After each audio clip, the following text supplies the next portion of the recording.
Praise the lord. ఏ పాటి నన్ను ప్రేమించినావు,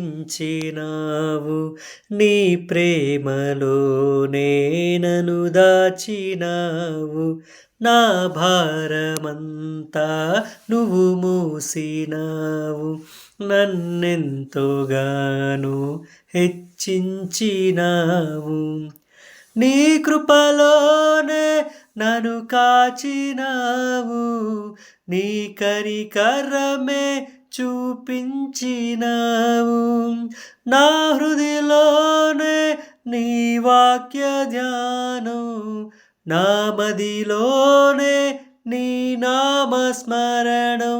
నిన్నే ఆరాధించి నీ దయలోనే జీవించి, నిన్నేనే పూజించి నీలోనే తరించి, యేసయ్య నీ ప్రేమ నా సొంతము, నాలోన పలికిన స్తుతి గీతము.